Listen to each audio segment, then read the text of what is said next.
Hi welcome back to my channel. ఈ వ్లాగ్లో నా ఈవినింగ్ రొటీన్ ఎలా ఉంటుందో, నా పిల్లలతో నా ఈవినింగ్ ఎలా ఉంటుందో చెప్పాలని మీకు కూడా చూపించాలని అనుకుంటున్నాను అనమాట. ఇక్కడ నేను పిల్లలకి పాలు పెడుతున్నాను అనమాట. వాళ్ళు మార్నింగ్ ఈవినింగ్ 2 టైమ్స్ తాగుతారు పాలు. మెయిన్గా ఎదిగే పిల్లలకి మార్నింగ్ ఈవినింగ్ కంపల్సరీ పాలు ఇవ్వాలి. వాళ్ళు ఎదుగుతారు కాబట్టి పాల నుంచి కాల్షియం వస్తుంది. సో వాళ్ళు హైట్ పెరగడానికి చాలా ఇంపార్టెంట్ అనమాట మిల్క్. ఇక్కడ చూసిన మీగడ ఎంత వచ్చిందో. సో నేను ఈ పాల మీగడతోనే వాళ్ళకి ఇంట్లోనే నెయ్యి కూడా ప్రిపేర్ చేస్తాను. ఆ వీడియో కూడా పెడతాను. నేను ఎప్పటికీ ఇంట్లోనే నెయ్యి, బటర్ ఇలాంటివన్నీ ఇంట్లోనే ప్రిపేర్ చేసుకుంటా, అదే యూజ్ చేస్తాను. ఇప్పటికీ చాలా స్టోర్ చేసుకున్నాను. మెల్లిగా నెయ్యి కూడా ప్రిపేర్ చేయాలి. చిన్నోడేమో పాల మీగడలో కొంచెం షుగర్ వేసిస్తే నార్మల్గా తినేస్తాడు. కానీ పెద్దోడికి మాత్రం మీగడ, అట్టు ఇలాంటి పదాలు అంటేనే నచ్చవు. పాల మీద నార్మల్గా ఏమైనా అట్టు ఫామ్ అయినా కూడా తీసి పక్కన పెడతాడు. అది దాంతో ఫిల్టర్ చేస్తే తప్ప నార్మల్గా అస్సలే తాగడు పాలు. మా ఇద్దరు పిల్లల్లో చిన్నోడికి కొంచెం ఇమ్యూనిటీ పవర్ అనేది ఎక్కువ ఉంటుంది. దేన్నైనా ఈజీగా తట్టుకుంటాడు. పెద్దోడంతా తట్టుకోలేడు అనమాట. ఎందుకంటే చిన్నోనికి నేను బయట పాలు, పై పాలు అంటారు కదా, నార్మల్గా పౌడర్ పాలు డాక్టర్ రాసి ఇచ్చినవి ఉంటాయి, అవేం నేను వాడలేదు. నేనే ఫీడింగ్ ఇచ్చేదాన్ని. బట్ పెద్దోనికి మాత్రం 3 మంత్స్ అప్పుడు కొంచెం 3 మంత్స్ వరకు తనకి పాలు అనేవి అరగలేదన్నమాట. సో దానికని చెప్పేసి డాక్టర్ కంపల్సరీ నీ పాలు అరగట్లేదు కదా, వేరే పాలు వాడాలి అని చెప్పేసి అంతే పౌడర్ పాలు 3 మంత్స్ వరకు వాడిన. సో ఆ ఎఫెక్ట్ ఇప్పుడు చూపిస్తుంది అనమాట. నార్మల్గా కోల్డ్ అయినా, కాఫ్ అయినా కూడా తట్టుకోలేడు, చాలా అదైపోతాడు అనమాట. ఇద్దరికి పాలు పోసి వాళ్ళని తాగమని చెప్పి నేను టీ పెట్టుకొని ఆ టీ ప్రిపేర్ అయ్యే గ్యాప్లో నేను ఈ బట్టలు మడత పెడదామని తీసుకొచ్చుకున్నాను అనమాట. ఈ బట్టలు మడత పెడుతున్నా. నేను ఏ రోజు ఆ రోజుతే బట్టలు ఈజీగా మడత పెట్టేసుకుంటా. చిన్నోనివి సపరేట్, పెద్దోనివి సపరేట్, మా అందరు వాళ్ళకి సపరేట్గా పెట్టేస్తా. ఒక టవల్స్ మాత్రం ఒకటే సెల్ఫ్లో పెడతా. మిగతా బట్టలు వాళ్ళకి సపరేట్ చేసేస్తాను అనమాట, తొందర ఈజీగా దొరకడానికి. ఎప్పటికప్పుడు పనులు చేసేస్తేనే మనకు కూడా కొంచెం ఈజీగా అనిపిస్తుంది. ఇప్పుడు బట్టలైనా మడత పెట్టకుండా అలాగే పెట్టేస్తే అవి అలాగే ఉండిపోతాయి. మళ్ళీ మనమే మడత పెట్టుకోవాలి. సో అవి బల్క్లు అయిపోయే వరకు చూసే బదులు వెంటనే మడత పెట్టుకొని సపరేట్ చేసేసి ఎప్పటిదా పని అప్పుడు చేసేసుకుంటే మనకు కూడా ఈజీ అయిపోతుంది. సో నేను కూడా అదే ఫాలో అయిపోతా. బట్టలు కానీ, గిన్నెలు కానీ ఏమున్నా వెంటనే క్లీన్ చేసేసుకుంటా నేను. ఎందుకంటే పిల్లలతోని ఎప్పుడైనా మనకి పనులు అనేవి ఎక్కువ ఉంటాయి. అసలు పని అయిపోయినట్టు కూడా అనిపించదు పిల్లలతోని. కానీ చూసే వాళ్ళకి ఏమనిపిస్తుంది అంటే వీళ్ళు ఏం చేస్తారు, ఇంట్లోనే ఉంటాను కదా, వీళ్ళకి ఏం పని అని చెప్పేసి అనిపిస్తుంది కావచ్చు. కానీ పిల్లలు ఉన్న దగ్గర అసలు పని కంప్లీటే కాదు. ఎప్పుడూ ఏదో ఒకటి ఉంటూనే ఉంటుంది. వాళ్ళు ఎప్పుడో ఒకసారి వాటర్ అని అంటారు, వాటర్కి గ్లాస్ తీసుకుంటారు, లేకపోతే ఏమైనా స్నాక్స్ పెట్టమంటారు, అవి సపరేట్ గిన్నెలు అయిపోతాయి. ఇంకా తినేటప్పుడు బెడ్ మీద వేస్తారు, లేకపోతే కింద పడేస్తారు. అంతా పిచ్చి ఆగం చేసేస్తారు. ఎన్నిసార్లు ఊడ్చినా మళ్ళీ మనం పిల్లలు చేసే కథలకి డబల్ ఊడ్చుకోవాల్సి వస్తుంది. నేను మార్నింగ్ నుండి ఒక 3-4 టైమ్స్ ఊడుస్తా కావచ్చు. డబల్ ఊడడం అయిపోతుంది. కానీ ఈవినింగ్ వాళ్ళ నాన్న వచ్చే టైంకి మాత్రం ఆగం చేసి పెడతారు. ఆయన రావడంతోనే ఫస్ట్ అడిగే పని ఏం దిగవుతాం, ఇల్లంతా ఇట్లా అయిపోయింది అని ఒక్కటే మాట అంటాడు. కథం ఇక పొద్దున్న నుంచి చేసిందంట పక్కన పడేసి ఇది ఎంత చేసినా మొత్తం అంతా పక్క పెట్టడం అవుతుంది. రావడగానే ఏంది ఇదంతా అనిపిస్తుంది. అట్లా చేస్తారు ఘోరంగా. కానీ మళ్ళీ అర్థం చేసుకుంటాడు. సరేలే నేను పిల్లల్ని కాసేపు పట్టుకుంటా, నీ పని నువ్వు చేసుకో అంటాడు అనమాట. సో నాకైతే చాలా హెల్ప్ చేస్తాడు పిల్లల్ని పట్టుకుంటే. ఇంకా నా బట్టలు కూడా లాస్ట్కి వచ్చేసినాయి. అన్నీ మెల్లిగా మడత పెట్టుకొని దానికి సర్దుకుంటున్నా. పిల్లల బట్టలు పిల్లలకి, మా ఆయనకి, నాకు ఎవరి వాళ్ళకే సపరేట్ చేసేస్తా. ఇంకా మా పెద్దోనికి హాలిడేస్ కాబట్టి కర్చీఫ్లు అన్నీ ఇంట్లోనే ఉన్నాయి. హాలిడేస్ కంప్లీట్ అయినాక స్కూల్ స్టార్ట్ అయిందంటే ఒక్క కర్చీఫ్ కూడా కనబడదు. స్కూల్కి తీసుకుపోవడం, అక్కడే పడేసుకోవడం, ఏమైంది కర్చీఫ్ ఏది నాన్న అంటే తెలియదు అనడం, ఇదే పని అయిపోతుంది. పెట్టకుండా ఉంటే మధ్యాహ్నం లంచ్ అయిపోయినాక చేతులు తుడుచుకోవడానికి కానీ, మొహం తుడుచుకోవడానికి కానీ, క్లీన్ చేసుకోవడానికి కానీ కర్చీఫ్ కంపల్సరీ అని అంటారు.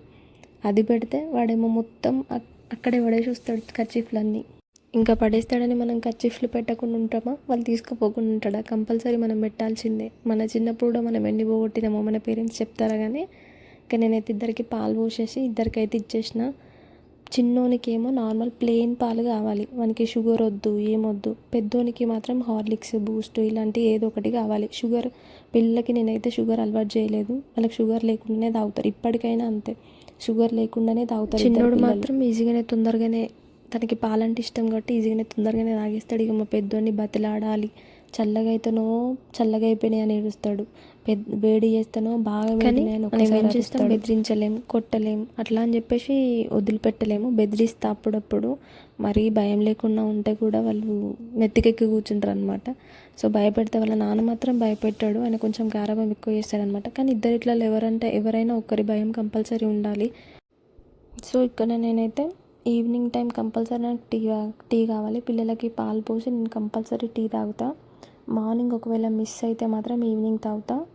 మార్నింగ్ తాగితే ఈవినింగ్ తాగను. కొంచెం సమ్మర్లో కొంచెం నాకు హీట్ ఎక్కువ అనమాట, వేడి వల్ల కొంచెం హీట్ ఎక్కువ కాబట్టి నేను అంత టీ ఎక్కువ సమ్మర్లో ఎక్కువ తాగను. వర్షాకాలమైన కొంచెం చలికాలంలో మార్నింగ్ ఈవినింగ్ టైమ్స్ తాగుతా, కానీ సమ్మర్లో కొంచెం ఓన్లీ వన్ టైమే తాగుతా. ఎందుకంటే మన హెల్త్ కండిషన్ ఏంటి, మనం ఏంటి అనేది మనకి మాత్రమే తెలుసు. సపోజ్ మనకి ఏదైనా హెల్త్ ఇష్యూ వస్తే మాత్రం మనతో పాటు మన పిల్లలు, మన హస్బెండ్ కూడా సఫర్ కావాల్సి వస్తుంది. ఇంట్లో మనకు ఒక్కరికి ఏమైనా జరిగితే మాత్రం పిల్లల మీద ఎఫెక్ట్ పడుతుంది. కాబట్టి కొంచెం హెల్త్ పడని వస్తువులు ఏమైనా ఉన్నా, లేకపోతే ఇది తింటే పడదు, ఈ పని చేస్తే పడదు అని ఏమైనా ఇష్యూస్ ఉంటే మాత్రం అది వదిలిపెడితే బెటర్. ఎంత కొంచెమైనా సరే ఉండలేము అని అంటే మాత్రం కొంచెం దానిలో తగ్గించుకొని ఉంటే బెటర్. ఇప్పుడు నాలాగా టీ లవర్స్ ఉంటుంది, నేను కూడా టీ చాలా తాగుతా, కానీ కాకపోతే ఏంటంటే సమ్మర్లో కొంచెం హీట్ ఎక్కువ వల్ల ఇబ్బంది అవుతుంది అనమాట. సో మార్నింగ్ అయినా ఈవినింగ్ అయినా తాగుతా, అంతే, 2 times తాగను. ఇక్కడ నేను మార్నింగ్ కడిగిన బౌళ్ళు ఉంటాయి కదా, సామాన్ అంతా, గిన్నెలు, అవన్నీ నేను ఇక్కడ సర్దుకుంటున్నా. సో ఏంటంటే నేను బౌల స్టాండ్లో పెట్టేసి అక్కడ పక్కన పెట్టేస్తే, ఎందుకంటే వాటర్ కారుతాయి అనమాట. ఇప్పుడు సెల్ఫ్లో పెడితే ఏమవుతుందంటే వాటర్ తడికి అవి కొంచెం చిలుమడుతూ ఉంటాయి. సో వెంటనే నేను సెల్ఫ్లో చదువుకోను, నేను బౌల స్టాండ్లో పెట్టేసి పక్కన పెట్టుకుంటా వాటర్ అన్ని పోయేదాకా. మార్నింగ్ గిన్నెలు కడిగితే ఈవినింగ్ పెట్టేస్తే, ఇప్పుడు ఈవినింగ్ గిన్నెలు కడిగితే పక్కన పెట్టి మార్నింగ్ మళ్ళీ సర్దుకుంటా అనమాట. ఎందుకంటే వాటర్ వల్ల అట్లా సిలుం పడుతుంది కాబట్టి గిన్నెలు ఖరాబ్ అవుతాయని నేను అట్లే పెట్టుకుంటా. ఇప్పుడు నేను పెట్టేది మార్నింగ్ కడుక్కున్న గిన్నెలు అనమాట. ఇప్పుడు ఏమన్నా కడగాల్సిన గిన్నెలు ఉంటే బయట పెట్టేసి వాటర్ పెట్టి దాంట్లో వాటర్ పట్టేసి పక్కన పెట్టుకుంటా. నెక్స్ట్ నేను చేసే పని ఇల్లు ఊడ్చుకోవడం. మార్నింగ్ ఈవినింగ్ కంపల్సరీ ఇల్లు ఊడ్చుకుంటా. మధ్యలో మా పిల్లలు చేయబట్టి 2-3 సార్లు అవుతుంది, కానీ ఈవినింగ్ కంపల్సరీ ఇల్లు ఊడ్చుకుంటా నేను. ఎందుకంటే మార్నింగ్ ఈవినింగ్ కంపల్సరీ ఊడ్చుకోవాల్సిందే, అది నేను ఎప్పటి నుంచో అనుకునేది, ఎప్పటి నుంచో నేర్చుకున్నది కూడా. సో కంపల్సరీ ఊడ్చుకుంటా నేను మార్నింగ్ ఈవినింగ్. ఇప్పుడు డే టైం మార్నింగ్ అయితేనేమో బయట నీళ్ళు కొట్టడం ఉంటుంది, ఇప్పుడు మొన్న ఈవినింగ్ టైంలో ఏముంటుంది, ఊడ్చుకోవడం తప్ప వేరే ఏమి ఉండదు. మేము ఉండేది 2 rooms కాబట్టి ఒక రూమ్ బెడ్రూమ్, ఇంకో రూమ్లో అదే మాకు కిచెన్, హాల్ అండ్ దేవుని రూమ్ అనమాట. ఇవి మీరు ఉండేది 2 రూమ్లైనా అని మీకు అనిపించవచ్చు. 2 రూమ్లు అయినా కూడా మేము ఉండే విధానం, మా ఆయన మమ్మల్ని చూసుకునే విధానానికి చాలా ఎక్కువే మాకు.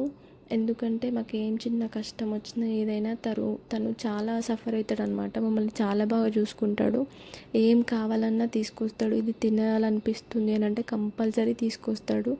తను మార్నింగ్ నుంచి ఈవినింగ్ వరకు కష్టపడినా కూడా మమ్మల్ని మాత్రం చాలా బాగా చూసుకుంటాడు.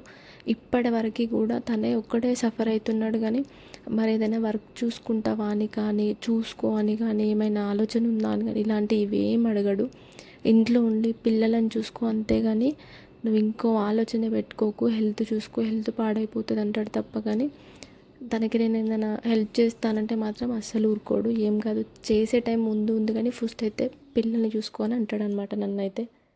నా 2 ప్రెగ్నెన్సీ టైంలో కూడా నేను మా ఆయన దగ్గరే ఉన్నా. అప్పుడు ఎంత అర్థం చేసుకోండి. సో ప్రెగ్నెన్సీ టైంలో అమ్మ వాళ్ళ ఇంట్లో ఉండాలని అనుకుంటారు కదా, నేను మా ఆయన దగ్గరే ఉన్నా అంటే ఎంత బాగా చూసుకున్నాడో నన్ను అనేది మీకు అర్థమైపోతుంది అక్కడ. డెలివరీ ఇంకో 10 daysలో డెలివరీ ఉన్నది అనే టైంకి పోయినా, ఇంకా మా పెద్దోనప్పుడు మాత్రం డెలివరీ రోజే ఇంటికి వచ్చేసిన అనమాట. అంటే ఆ రోజే హాస్పిటల్కి వెళ్ళిన అనమాట. హాస్పిటల్ నుంచి అప్పుడు ఇంటికి వెళ్ళిన. అప్పటి వరకు నేను కనీసం ఇంటి మొహాన కూడా, మా అమ్మ వాళ్ళ ఇంటి మొహాన కూడా చూడలేదు నేను. అంత బాగా చూసుకున్నాడు నన్ను. ఇంకా పిల్లలిద్దరిని కాసేపు బయట ఆడిపించి, ఇక వాళ్ళకి బయట ఆడిన వెంటనే చెమటలు అవి వస్తాయి కదా, తీసుకొచ్చి స్నానం చేయించిన. ఇద్దరికం స్నానం చేయించి ఇక ఫ్రెష్ అప్ అయ్యిండు వాళ్ళిద్దరు. నెక్స్ట్ నేను అయిపోవాలి. ఇంకా ఇక్కడ మా పెద్దోనికి కర్చీఫ్ మడత పెట్టుకోవడం రావట్లేదు, అది నేను చూపిస్తున్నా. ఇలా మడత పెట్టుకుని ఇట్లా పాకెట్లో పెట్టుకోవాలి అని చెప్పేసి నేను చూపిస్తున్నా.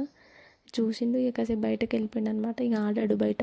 ఒకసారి బయటకు ఆడిన వంట కూడా అయిపోయింది. నేను కూడా ఫ్రెష్ అప్ అయిపోయినా. అది వంట చేసేది, అది వీడియో తీయడానికి ఛాన్స్ లేకుండే, కొంచెం చిన్నోడు ఇబ్బంది పెట్టున్నాడు కాబట్టి నేను వీడియో తీసుకోలేకపోయినా.